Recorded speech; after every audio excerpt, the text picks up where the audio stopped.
Hey guys, welcome to yet another video. In this video, we will be giving you a full walkthrough of the Claude Code CLI or Claude Code in your Windows terminal. So we will be looking at the different available features and the different operations that you can do using the Claude Code CLI with the updated Opus version that we will be talking about as well. So since our last videos, a couple of things have been tweaked in the Claude Code CLI. It has become more enhanced in terms of its contextual knowledge and also the processing power as well. So we will be going through the changes and we will also discover what other things are there to explore in the Claude Code CLI. So even if this is your first time as a user, it will be quite helpful as we will be going through every command that Claude Code natively offers. So without further ado, let us simply launch your Windows PowerShell in administrator mode, and once you are inside your desired directory, simply type in Claude and hit the enter button. Now, once you will type in Claude, you can see that our Claude Code has successfully launched. Now, you can either start typing in right away, but what I usually suggest is that if you have finished any particular conversation and if you wish to start from that previous conversation, you can simply type in this forward slash and then type in resume. Now, once you will type in resume, you can hit the enter button, and from here you can see that there are a lot of conversations, some of mine even hitting around 47.8 MBs as they hold that much of context. And so you can simply click onto anyone or hit the enter button and then resume so that you do not lose context. Now, navigating the other aspects, we will be first going through different commands that we have within the Claude code. So first one is the schedule command, which is used to create, update, list, or run scheduled remote agents or routines that execute on a cron schedule.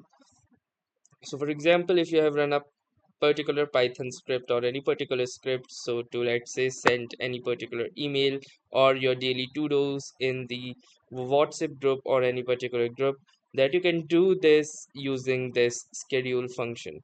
So this is a quite useful function.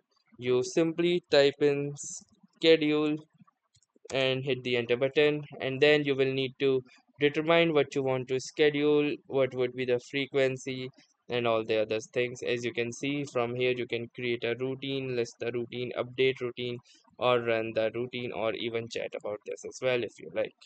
Then if moving on, there are some other commands like the adding a new working directory, configuring, that is the advisor, which will configure the advisor tool to consult a stronger model for guidance at key moments during a task. Agents manage agents configuration. So if you have linked any particular agents, it can be managed by this command. You simply enter onto this, and from here you can check all of the running agents, and you also have the library where you can see I have this particular agent, that is the shell security guard. Now, apart from agents, we have the autofix PR. So if you merge your PRs or you wish to review your PRs, then this is a particularly useful command which monitors and autofix any issues with the current pull request that you have opened. You also have this branch option which creates a branch of the current conversation at this point. So you can have a particular conversation and sub conversations inside that conversation.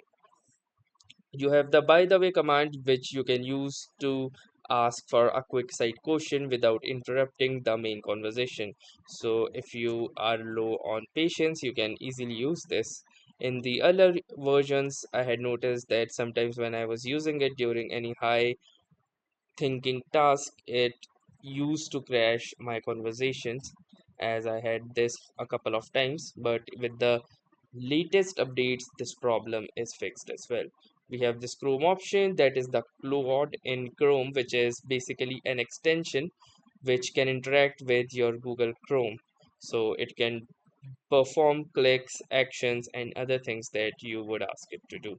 You have this clear option, using which you can start a new session with empty context. So previous session on disk remains. You have the color, which is just for aesthetics. Compact is used to free up context by summarizing the conversation so far. If you have auto compact enabled, then there is no need to touch this. Config is to open the config panel. You can click onto this, and from here we have these settings like auto compact, show tips, reduce motion, thinking mode, prompt suggestions, session recap, rewind code, verbose output, terminal progress bar, turn duration, default permission mode, and a whole lot of different settings that you can see within this. Now moving back and on to the next one, we have context, which using which you can visualize current context usage as a colored grid. So if I go to my context, you can see that it will give you a beautiful output, using which you can easily visualize how much usage you have performed in that particular session, your lifetime usage, which is basically the tokens count that you have consumed using the Claude Code CLI. So from here you can see this is the context that I have used, which consists of system prompts, system tools, custom agents, memory files, skills represented by this yellow marker, messages by this violet marker, and these represents the free space, whereas this is the auto compact buffer, which is currently around 33,000 tokens in my case. So this was about the context option. Now, apart from context, we have this copy option as well, using which you can copy Claude's last response to clipboard. So if the response is too long, you can simply use this command. This is a new addition. You have this desktop option to continue the current session in Claude Desktop or Claude CLI. You have the diff option to view uncommitted changes. And similarly, we have doctor, effort, exit, and export option as well. So these are the basic navigation commands as well. For GitHub users, we have these options different as well. You can use that fast mode, that is for Opus 4.6 only. So if you want fast mode without switching the model, we have help, hooks, IDE, which can manage IDE integration and show status. You can install GitHub app or Slack app. So these are direct commands to install them. We have the key bindings if you wish to create your own binding or your own key shortcuts.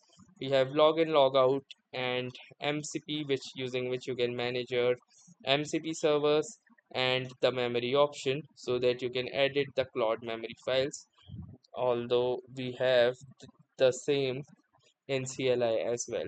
Then we have mobile, using which you can download Claude mobile app. We have the model option, using which you can select the particular model that you wish, like the default, which is Opus 4.7, the Sonnet 4.6, and the Haiku 4.5. Apart from that, you can also change the effort of your selected Claude model by selecting the model first and then using the left and right arrow to choose the effort. You can switch between low effort, medium effort, high effort, effort, which means that it will automatically determine to switch between the max effort and high effort. So it is generally default and recommended, but if you have a really super complex task, you can switch to max effort, but it is overkill for normal tasks. Now, apart from model, we also have different other commands as well, like you can see here, that is plan to generate a dedicated plan mode or view the current session plan, plugins, power up radio recap to generate a one line session recap, and we have release notes, reload plugins, remote control, and remote environment as well. Then some miscellaneous commands like rename, resume, rewind. To manage your skills, you can use this option. Status shows the code status including version, model, account, API connectivity, and tool statuses. Then this is quite useless to order Claude Code stickers, task, teleport, terminal setup, theme, TUI, ultra plan, ultra review, upgrade usage. Voice is also there to toggle voice mode. So if your hands are tired typing and you can simply use your voice. We have the humanizer. This one I might have added separately. So this removes of AI generated writing from text. We have batch, Claude API, and some different other MCPs that I have added. Although init, insights, loop are already given. So loop is to run a prompt or slash command for a recurring interval. It is very different from schedule, so don't get confused. So I would say the best way to learn these is that you yourself try to explore them. Claude Code offers a variety of these tasks that can help you get around doing your work within minutes, and also it can be a steady partner, especially for developers and technical users like us. So, that was all for this tutorial. Thanks for watching and have a nice day.